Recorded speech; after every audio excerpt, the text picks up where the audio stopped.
Hey, what's going on, everybody? My name is Tyler. And I'm Luke. And welcome to bonus episode 24 of Holy Heck, I Really Like Love Live, our sideshow where we talk about things that don't necessarily fit into the whole song analysis part of our podcast. And I think our last two things have been about HAKODATE Unit Carnival, but not about strictly HAKODATE Unit Carnival. It's time for the trilogy to end. Yeah, it's Name the a time. better trilogy. This is the part where we actually talk about the things that actually happened and actually have real opinions about them. Except for Luke, who only has osmosis opinions about them. I think this is what I think happened. I haven't seen, but I think. You feel me? I know what happened. All right, so I mean, you want to just go in order? Well, let's start with general thoughts. Luke, from your mind, what is your general thoughts about this? What was that I thought might have happened? Yes. I think that it was really good. I was probably very impressed by their singing. It was probably one of the better times I've ever sang live. Overall, not going in like super deep into the set list, but Azalea was probably really good and by far their best performance. They've always been one of the shakier groups live. Just because like two of them got to hold up really hard character voices, and they did it, and they probably sang extremely well. So I'm really happy with that. Still not a fan, but happy that they sang well. And wow, Leah and Sarah were awesome. Yeah, you're right. They were just as good as they were just. Oh yeah, I think they were really good. I haven't seen it, but they were probably very good. I thought, okay, like, as always, get the negative out of the way before we endlessly bombard things with positivity. I thought, okay, first of all, for what this live was trying to be, it was fantastic. Absolutely it was short, incredible, it was knocked good. Out of the park. That being said, just in general, I can't really, like, compare it to the first live or second live in terms of, like, enjoyment factor. But because that's like trying to like compare like Minesweeper to like Mario Odyssey or something. Like it's just not a fair comparison. It's like the Christmas live. Like it was enjoyable. They sang a bunch of songs. They had long MCs and like had a good time. And everybody that was involved had a good time. So it's not something that you can compare to these grand bombastic spectacles. But it was really good. Probably. Yeah. I haven't seen it though. I mean, that's like really my only criticism about it. I mean, like we'll get to talking in a little bit. But anyway, as for Sarah and Leah. Oh my god, like they were so good. they were really good, yeah. I was like, there was like 3 times I like looked at my girlfriend who was sitting next to me. I was like, I can't believe how good Sarah is. I don't know her Seiyu's name. I know we got Hina, and I'm a fake fan because I don't know Sarah's Seiyu's name. Right? Yeah. But she was so incredible. Like I mean, of course Leah was really great too, but like, oh my lord. Everything they did was really great. All right, so just general thoughts. All right, so as we opened up, we started out with Dropout. Dropout was the very first song, which I missed the last part of because, as is tradition with my delayed viewing theater, they have it at movie volume when it should be set at concert volume. So last time it was my girlfriend who took the L and like went out and told them to raise the volume, and this time it was me. And she likes Dropout more than I do anyway, so I was like, all right, fine. So I went back in, and they turned it up so loud that, like, okay, when the other girls came on screen, like, from the live viewing, like, the other, like, Urano Hoshi girls, you know, like, the side characters, they were, like, actually, like, ear-piercing. Like, cover your ears ear-piercingly loud. They were so loud. Like, I'm sure the people in the next theater overheard them. Feels good. They're just watching Infinity War. There's anime girls in their ear. It was feels Infinity good, War. That's the best part. All right, so real quick before we continue, I don't know if you guys have ever been to a DV, but they hand out like these neat little cards that have like the girls on them as you go into the theater. Which I mean, I hope for like $30. But anyway, I always get another one for Luke, except for the first one because I didn't think about it. So essentially, Happy Party Train in this one, and this time I was like, hey, can I have an extra? And then there were 2 guys there, and one of them was like, ooh, no, you can't have an extra. We gotta, like, make sure that they're, like, you know, there's enough for everybody. And, like, as he was finishing his sentence, the other guy was like, here you go, and just gave me an extra. So shout out to that guy. I mean, shout out to that guy for Luke. Like, I would have gotten one regardless, but... What a hero. Yeah. That's my boy, dude. I'm gonna send him an email, thanks. Yeah. So, Did you have anything to say about Dropout? Are we moving on to Crash Mine? Both the Dropout and Crash Mine were like really good. I know we haven't quite moved to Crash Mine, but they were probably really good. I didn't hear them. That's like pretty much all I was gonna say about Crash Mine anyway. It was a really good performance sung by really good girls who didn't mess up at all. But on the topic of Saint Snow messing up, let me tell you, I loved was very adorable. I loved when they messed up their like talking lines that they were supposed to say. That was the funniest thing. Not saying like, oh, I want them to fail, but like what idiots. Just their general nervousness of having never done it before versus Aquas who've done it about like 50 times by now. It was the coolest thing to see the contrast. Like, I don't know, what a great. I really like the choreo, or I probably really liked. I haven't seen it yet, but I probably really liked the choreography for both the songs, especially Crash Mind. They did this like they like really embraced kind of like the puppety like carnival feel to it, and that was really cool with the choreography. When At least I got it was home, probably like that. I haven't seen it yet, but when I got home, I saw my little sister like with some cotton candy, and I was like, "Hey, where were you?" She's like, "I was at the carnival," and I was like, "Yo, same." Oh, yo, that's the deep lore. So Azalea was next, and listen, my immediate mindset, like, I'm sorry that this happened. This was completely unintentional. Was like, okay, Azalea's first. That means I'm going to like a lot of the rest of the stuff. Like, if Azalea was last, I would have like thought the whole time, like, okay, we would have Azalea, which I probably would enjoy less than what we're seeing right now. Not that it's bad. It's just not my favorite. But let me say that Azalea's performance in everything they did was so good. Was so incredibly good. Like, oh my lord. Everything from Tori Koriko to Galaxy Hide and Seek to, oh my god, Innocent Bird, which was the best one. Like, I'm a well-known not Azalea fan, but if I had watched this, which I didn't, then I would have said, wow, they were really good. I wouldn't like... I can't say they stole the show because I don't feel like they were the best performers of the three subunits. And in your mind? Saint Snow. In my mind. I, of course, didn't see it, though. But I would say that I was like very, very surprised by how good they were vocally. They've always been, like I said, they've always been the shakiest live. I agree. And that's not like I don't feel like that's like a oh, they suck, stomp on them. If I was a large person, if I was 700 feet tall, I would not stomp on them, like kind of issue. But in this live, they probably were really, really, really, really, really good. Much better than normal, and I think a lot of it like can be easily attributed to there's only a couple songs you got to rehearse, and like when you only got to rehearse a couple songs, like you're always going to be better and everything, and that like goes to show with all the groups. Every performance was like really spot on and really good. Yeah, I agree completely.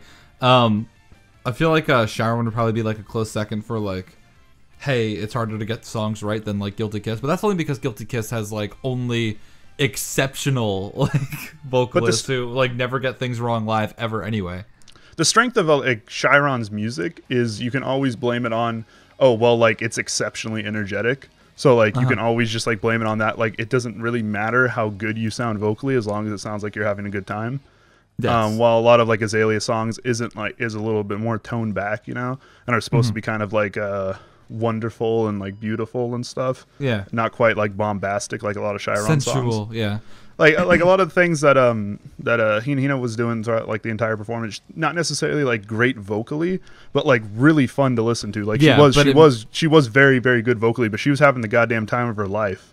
Probably. Yeah, it made sense the fact that you were like at a live show and like that was just the general vibe you were gonna get. You know what I mean? Yeah, like that's like the point of going to a live show. It's just a different atmosphere. Like if she was doing that in the studio, it'd be like a little weird.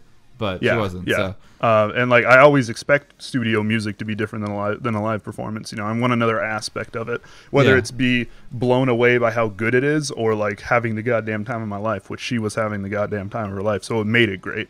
While Azalea, it can be like quite a bit harder to have that feeling because it's not as high energy as other songs.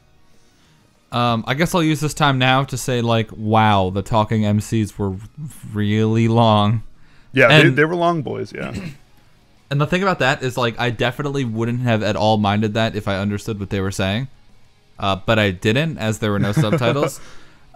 So, the theater experience for that was a solid, not my favorite part of the show out of 10. But eventually, when I get this from the Steam store in however long it takes, and there's subtitles with thanks to Onibe, I will definitely like it 500 times more. So that's a thing to look out for. I think we already touched on, like, Chiron came up next. They did Genki Zuke Day Day Day, Kinamara Happy End, and Kangan Dori Day. And they were pretty out. They were very good. And, like, Genki Zenkai was still, like, Geki Zenkai. Geki. Dengeki Zenkai. Dengeki Zenkai. Genki Zenkai was still, like, the most fun live performance in the history of the planet Earth. Like, I seem to always the other forget. two, but that song, like, steals the show every time. I seem to always forget just how great Genki Senkai is live. It is so great live. The worst part about it live, though, was my situation where, okay, we have these boys, right? And they're like, they have like their name, like the Garden State Sunshine Group, because it's New Jersey, Garden State. And they're like really awesome people, like all of them. And I met all of them. Like I met all of them the first time.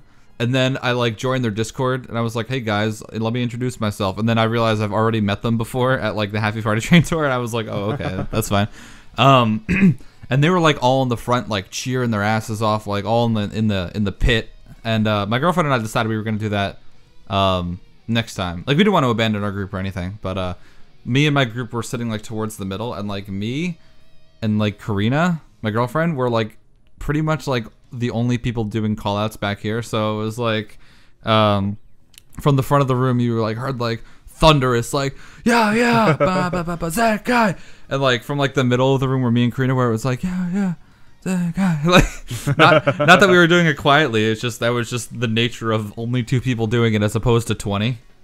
So I hope I didn't make anyone around me deaf by screaming "We love Chiron" like a bunch of times. But anyway, consistently probably Chiron's best performance live. Like I mean, Yozuru Anonimo is like one of my favorite songs of all time, but like live, I'm not saying it's bad. I'm saying it's not Genki Zenkai is what I'm getting at here. Yeah, it's like another song. Like it can be kind of hard to perform live. While like Genki Zenkai is just you can have like 3. They could have the voices of like ravens, and it would still just be fantastic. Like just like that song will always be great live. Low key like honking noises, like yeah. Zenkai. Yeah. Can we get that version of the song? It's just boat horns. So Kaigan Dori Day. I like the song a lot, like studio version. I didn't expect this to be like a crazy good live performance, and like to be honest, it like really wasn't too much special. But they did have the cool like salute boy, like salute with one hand and like double salute with your other. You know what I'm talking about? Yeah. Well, I don't actually, but right, if I had seen it, I would say yes. Okay. I thought that added a really cool like dynamic to it. Like it's almost as if they were like, we need to do something about this song, and then someone had the idea of like doing some dumb dance move the whole time, and it was like fine. Like everyone was doing it. It was easy to do. Like they explained it beforehand, and it was just generally like it made what would have been like just a like lower tier to mid tier like okay performance to like wow like this is fun. I enjoy doing this, and I really like that. Mm-hmm. Yeah, an issue with a song like this is it's not like exuding energy, but it's also not a fantastic like vocal performance in a lot of different ways. So there's not like much to look forward to live here. I kind of felt the same way going into it. I was like, this probably isn't, because I haven't seen it, isn't going to be the best live performance ever, like fantastic, but it's probably just going to be fine, and it was just fine. Yeah, and it's okay. Fun. Like not every song is going to be like a 10 out of 10 live, and that's fine. All right, so moving on. Are you ready to move on to Guilty Kiss? Guilty Kiss was awesome. I didn't expect, I would have not expected anything less, because they've just kind of like became one of my favorite subunits, like arguably my favorite subunit in Love Live. I did the big music sorter where it combines both Muse and Aqua's songs, and it was 111. It was 1,111 choices, and it ended up with Guilty Kiss had 3 songs in the top 11. It had my 3, or my 2, my 4, and my 11. So what is that? Strawberry Trapper, Kawariaski, and Guilty Eyes. Guilty Eyes Fever was 11. So I did lie a couple weeks ago on the show when I said Guilty Kiss is 3 songs in my top 10. I am a liar. Huh. But they were great. Like you can't really expect any less from them. Yeah, like we've all seen Strawberry Trapper live at the. I mean, I hope we've all seen Strawberry Trapper live. If not, like go seek that out. But it's consistently great every time. The choreography is amazing. The fake microphones are one of these. I like the kick at the end. Yeah, it combines like the best parts of a live performance, like we were just talking about. Like it has the high energy and it has the great vocal performances, so it just like combines both of those. Same with Koreaski, and same with Shadowgate to Love. Like I'm not a huge fan of the song, but it's still like very good, and it was really good live. Shadowgate. I'll talk about Shadowgate in a sec, but I like the fact that there weren't pyrotechnics, but there was like pyrotechnics on the screen behind them. Thanks, low budget HAKODATE. Not low budget, but you know what I mean. So that was really funny. Okay, Koreaski. Legitimately, there haven't been too many songs where I'm like, I have like a big new respect for it live. But Koreaski's one of them. It is so incredibly good live, and like the energy is there. So many people crack their UOs during Koreaski. Yeah. Easy. Yeah, and like they were doing like the windmill kind of thing where it's like they're spinning their arms real fast with the UOs. So that's really cool. I just really have like a brand new like respect for this song. Like I like the song, but I had my issues with it. I mean, I still do. Like nothing changed, but the live performance definitely boosted it up a little bit for songs that are good. Anyway, Shadowgate to Love. EJ was talking about this. If you guys don't know, EJ is a big Shadowgate to Love fan, and I had noticed this before he mentioned anything, but it was so funny to see. Okay, so I had like a view of the pit, like it was like the pit, and then above the pit was the movie, so like I could see everybody. It was so funny watching everybody just fumble around with their pen lights, not knowing what to do. When Shadowgate came on, they're like, "What is this beat? What do I do?" And it's like I can't blame them. Like it's like a funky ass song. EJ was like, I knew what to do. Like that was my time to shine. That was my moment right there. It was his miraculous time. There it is. But it was so funny watching all these guys who like knew all of like the things to do before, like all of the chants, all of the call outs, all of the like glow stick movements, and then Shadowgate comes out and they're like, ugh, but like you got like 3 people like doing like the like raising thing, all the other like 3 people were doing like, you know, like trying to like doing dun dun dun dun dun, you know. So it was like it was just really funny watching everybody fumble around with it. And like I gotta say that like Shadowgate live wasn't what I didn't expect it to be fantastic, just given the nature of the song. It's kind of like a lower energy song with like a weird beat where it's like they just don't go as crazy as they do in some of the other songs, but like it was still really great, like in general. Yeah, it was probably still really good. It's just hard to back up, you know, be the song that comes after Koreaski and Strawberry Trapper. So yeah, that is pretty hard to follow up. I don't think any of their other songs could have done it justice, if we're being honest. Like even like Guilty as Fever or like Guilty Night, Guilty Kiss. Yeah, there's very few like songs in Aqua's discography, if you count subunits, that could like follow that up really easily. So, lastly, we've talked about it before. The expert decision to have Self Control last. That was good. That was really hype. Yeah. Yeah, that was fantastic. It was just consistently good the whole way through. I liked how the second part, I'm pretty sure, was the same choreography, just mirrored, like literally, like except backwards. There was like one issue. Some of the like the volume mixing was weird. You like sometimes, specifically during the dun dun dun dun during the Leah's part. Yeah, you can't like hear her very well. It was probably, well, I mean, not that I've seen it, but like I've heard that from people. I don't know. It might be different in a big ass room compared to at home, like some people would do. But that was a one small issue, but like it's such a small thing to like pinpoint. That like the song was awesome. Probably. I didn't notice, but I'm sure if you were to have listened to it, that's like a perfectly logical thing to say. Like it could have happened, and I was like too like hype in the moment to have noticed. You know what I mean? Yeah. So I mean that's like a lot of things where it's like sometimes I've watched like the same live performance that I've seen somehow. I don't know. I thought about seeing it and I did, and there were just parts where like girls would just either sing great or just sing like really just not good, and like I just didn't notice at all in the theater because I was too busy like being the most hype person alive. Right. Yeah.